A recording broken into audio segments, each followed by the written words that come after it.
Assalamualaikum warahmatullahi wabarakatuh. Kita lanjut menjawab pertanyaan daripada sahabat kita, dan yang ini dari siapa, seperti apa pertanyaannya. Oke, kita cek dulu.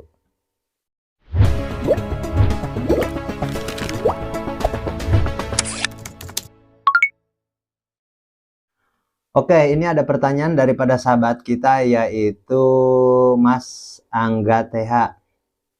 Maaf Mas, saya dari Sukabumi, Jabar. Barangkali bisa menjelaskan porsi pakan dari pertama tebar sampai mau panen. Misal untuk tebar 1000, berapa porsi pakan pas pertama tebar mau panen. Pas pertama tebar sampai mau panen. Makasih, mohon ada jawaban karena saya lagi proses budidaya lele. Makasih. Oke, makasih kembali untuk Mas Angga dari Sukabumi. Oke, dari Sukabumi. Dan kalau tahu kapan-kapan saya bisa mampir ke Sukabumi, karena saya agak sering, ya sering-sering enggak lah ke Sukabumi. Ke Salabintana saya 1 tahun bisa 4-5 kali seperti itu, ke BBI, ke Dinas Perikanan. Ya saya sering lah ke sana, saya sering ke. Oke, berapa porsi pakan per 1000 ekor? Per 1000 ekor dari tebar sampai panen. Jadi hitungannya begini. Tinggal kita hitung per 1000 itu kita mau ambil samplingnya isi 6 sampai berapa? Apakah 67 seperti di tempat saya? Kalau pemula biasanya 67 karena sayang benih gitu. Tapi kalau udah panennya banyak, tonan lah bahasanya. Kalau tonan itu kita 6 dari 10 isinya. Panennya itu 6 dari 10. Kalau kita panennya itu katakan isi 78 lah, kita anggapkan ada kematian 20%, dan di situ berarti terhitungnya 1 kintal untuk 1000 ekor, anggapkan saja 1 kintal. Dan sebenarnya kita hitung FCR 1:1 yang lebih umum, karena apalagi kalau kita pakai pakan favorit lah, saya nggak bisa sebut, yang jelas pakan yang paling populer lah, yang paling diketahui banyak orang. Jadi itu rata-rata meskipun nggak pakai probiotik itu 1:1 itu bisa. Yang penting ikan itu jangan banyak disentuh, jangan banyak dipindah-pindah, jangan banyak digrading. Kalau bisa ukuran tebarnya akurat. Minimal ukuran benih itu 78 itu minimal. Bagusnya 9-10. Dan itu saya rasa menurut pengalaman saya dan pengalaman sahabat-sahabat kita yang sudah melakukan, mencoba, per 1000 ekor itu 1 kintal. 1 kintal pakan, dan itu bisa lebih dari 1 kintal sebenarnya masa panennya biasanya. Contoh 1 kintal kita habis pakannya itu. Kadang-kadang waktu panen kita dapat 1 kintal 5 kilo, 1 kintal 7 kilo, seperti itu. Kurang lebih seperti itu. Itu pun apa namanya? Itu yang umum lah, yang sering kita dapati di lapangan seperti itu. Meskipun kalau yang udah senior itu bisa lebih sih. 1 kintal pakan itu bisa mencapai 1 kintal 20, bahkan 1 kintal 25 kilo. Tapi saya nggak mau bahas itu juga, karena di sini kan saya lebih menyentuh kepada para pemula seperti itu. Paling tidak, jangan sampai para pemula itu dikasih harapan palsu lah bahasanya. Jadi diiming-iming, wah begini begitu, untung besar, modal sedikit, mudah, pakannya gampang, alternatifnya. Saya nggak mau seperti itu. Kalaupun mau yang pakai pakan alternatif, memang ada metodenya, ada hitung-hitungannya. Kalaupun yang lebih mudah, memang kita pakai full pellet. Apalagi untuk orang-orang yang sibuk seperti itu. Kurang lebih seperti itu. Dan itu sangat mudah hitungannya. Banyak diceritakan oleh senior-senior kita, semuanya sudah mempelajari bahwa per 1000 ekor itu 1 kintal. Berarti pakannya yang dibutuhkan adalah 1 kintal. Kurang lebih seperti itu. Oke, kita lanjut ke pertanyaan berikutnya, yaitu dari Nengah Dharma Antara. Ini yang satu pertanyaan di video yang satunya, dan ini di video yang lain. Terima kasih Bapak, berarti kalau kita pasang filter mekanis hanya membantu menangkap kotoran saja, karena amonia sudah duluan terbentuk. Kalau kita tambah filter biologis, efektif gak ya? Seperti kolam koi, mengingat kotoran lele jauh lebih banyak ditunggu videonya tentang hal itu. Hatur nuhun. Oke. Jadi ini mohon simak baik-baik supaya lebih dipahami secara keseluruhan. Dan kalau kita menggunakan filter mekanis itu memang efektif, dan sangat efektif lagi kalau kita menggunakan filter biologis, yaitu seperti ikan koi. Seperti ikan koi. Itu masuknya ke sistem RAS, Recirculating Aquaculture System, dan itu sistem yang sangat luar biasa, yang sangat mahal, bahkan perlu intens juga. Tapi kalaupun kita mau menggunakan semi RAS, contoh kita menggunakan penangkap kotoran tadi atau filter mekanis supaya kotorannya terkumpul di situ dan kita buang, dan air yang kita putarkan lagi itu akan lebih meringankan beban untuk bakteri aerob tadi untuk mengubah amonia menjadi nitrit. Itu lebih meringankan kalau kita menggunakan filter mekanis seperti itu, dan itu lebih sempurna sih. Cuman saya nggak bisa bayangkan, karena menurut pengalaman saya sistem RAS itu untuk budidaya lele agak repot sih, karena lele kan kepadatannya tinggi tuh, tebarnya, kotorannya pun lebih banyak gitu. Jadi kita harus betul-betul intens dalam mengolah filternya itu. Yang paling penting yaitu filter mekanis dengan biologisnya itu harus seimbang. Karena rata-rata di sistem RAS kalau untuk ikan hias, ikan koi ataupun di kolam-kolam koi, itu sistem RAS itu filternya itu minimal 30% daripada kolam budidayanya. Mananya anggapkan nih, kalau keseluruhan kita punya lahannya itu 10 meter, mananya yang 7 meternya itu untuk budidaya, yang 3 meternya itu untuk pengolahan airnya, yaitu di sistem RAS tadi. Untuk filter mekanis, filter biologis, dan buffer pH. Seperti itu, kurang lebih seperti itu. Itu minimal 30%, itu pun minimal. Dan kalau 40% itu lebih bagus lagi. Hasilnya akan lebih bagus lagi, meringankan beban si filter-filter tadi. Kurang lebih seperti itu. Itu sangat bagus.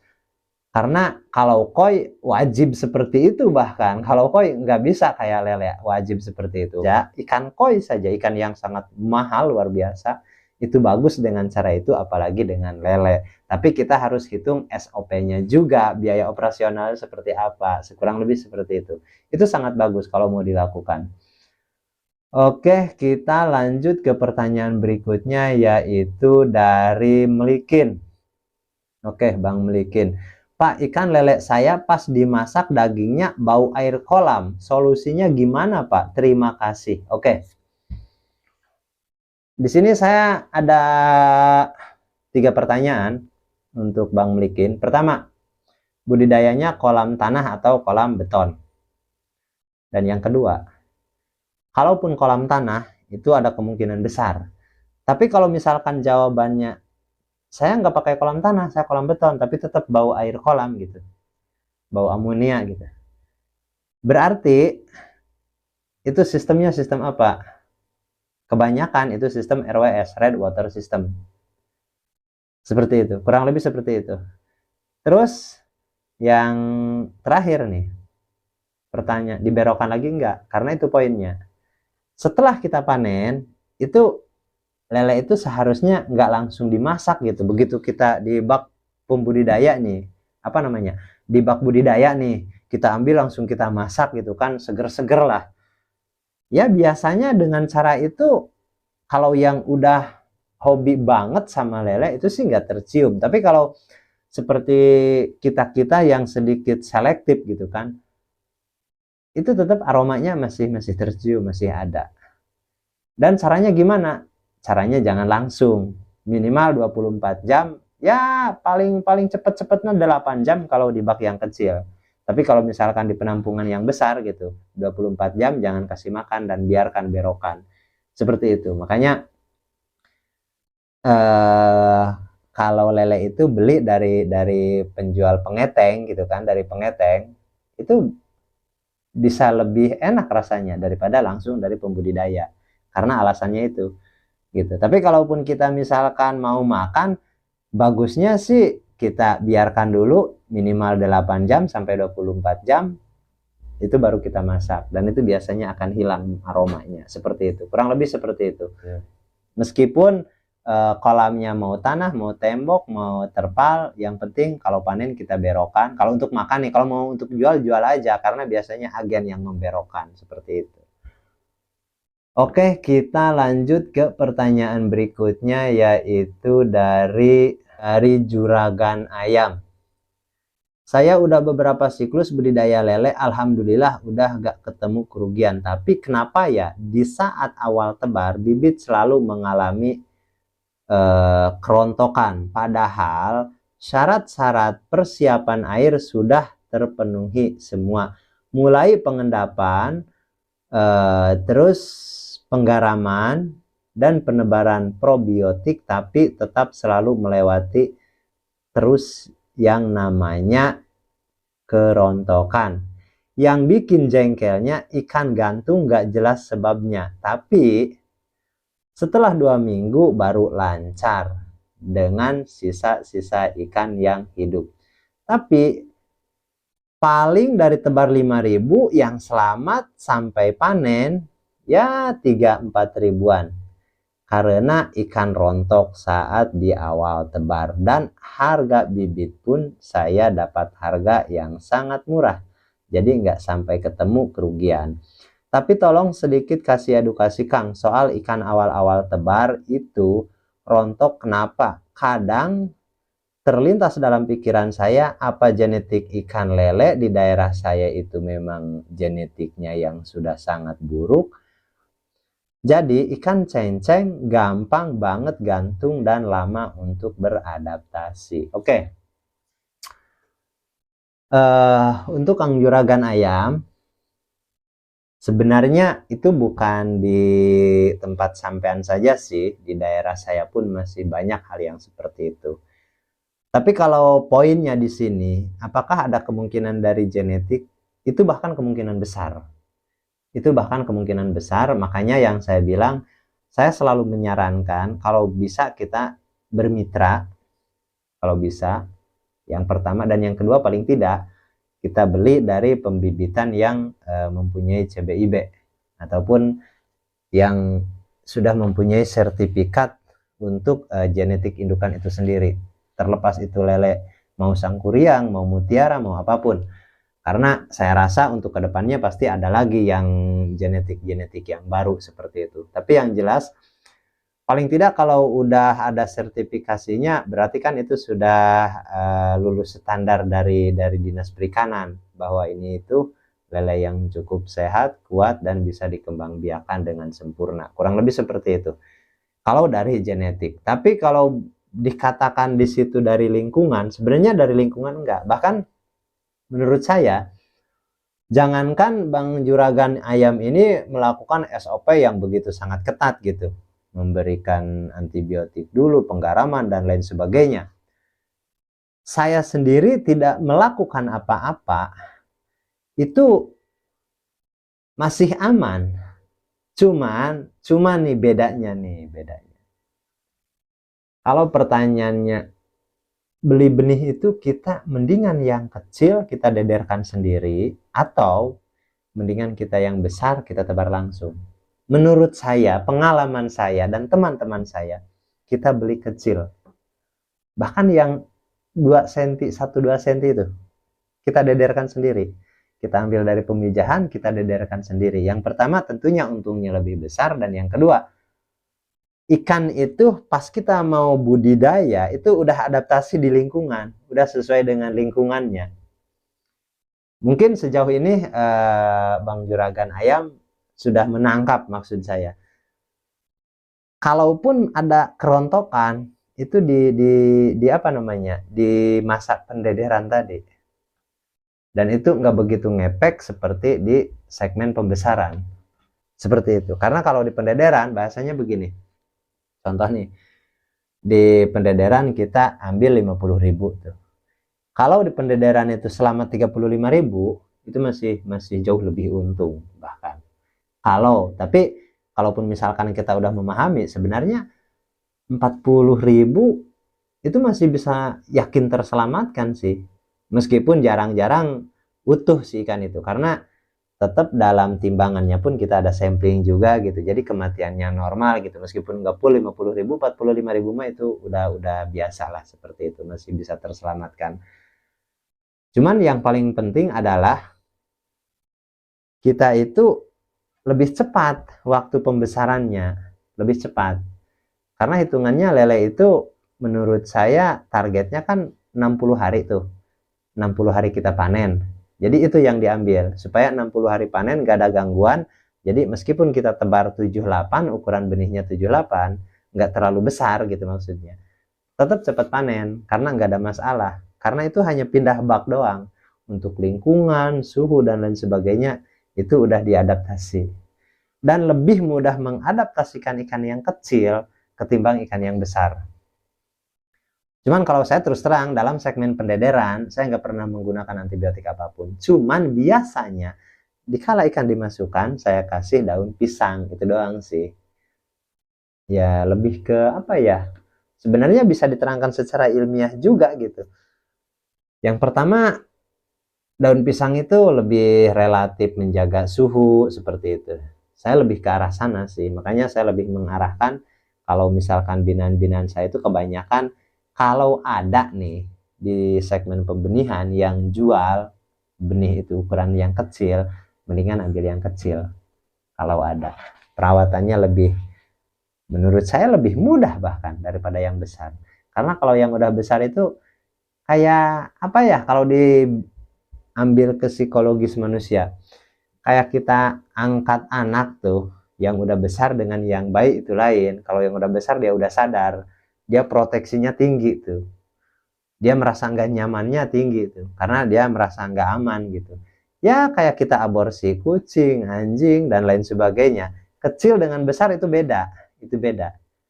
Seperti itu. Karena proteksi dia itu lebih lebih kuat kalau yang udah besar, tapi kalau yang kecil enggak. Kayak nurut aja gitu, ngatut aja lah bahasanya. Kayak nurut aja, seperti itu. Itu lebih mudah diperlakukan nantinya seperti kita. Dan lele pun saya pelajari, meskipun nggak segitunya juga, tapi ya agak-agak mepet-mepet gitu, saya buktikan ya memang ternyata lebih cepat dengan cara itu, segmen pembesarannya gitu. Tapi bukan dalam arti keseluruhan, karena ada segmen pendederan. Mungkin ya rata-rata 3 minggu lah di segmen pendederan, seperti itu. Dan itu bisa dicoba. Bisa dicoba. Kalaupun nggak bisa ambil benih yang kecil, ya paling tidak Bang Juragan Ayam harus mengetahui benih itu disuplainya dari mana, seperti itu. Karena ya maaf, jangan, saya nggak mau apa ya, ada juga oknum nih yang benih dari kampung, dari warga biasa yang nggak mempunyai SOP lah bahasanya, nggak mengikuti SOP, terus dia lempar ke BBI bahasanya, seperti itu. Ada juga ya seperti itu, saya pernah mendapati seperti itu, benih dari BBI tapi dari oknum, dari masyarakat, seperti itu.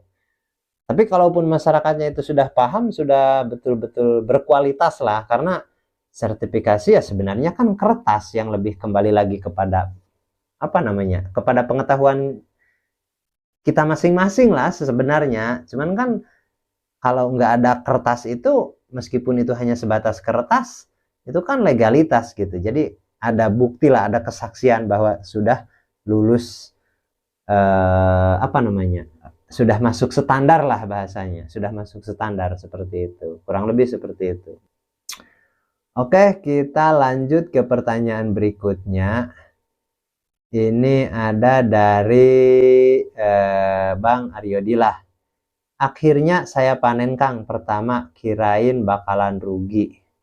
Tebar 5.000 ekor, ukuran 57, pakan habis 360, dapat daging 368. Nah, ada bonus 8 kilo. Di total untung 850.000 bersih.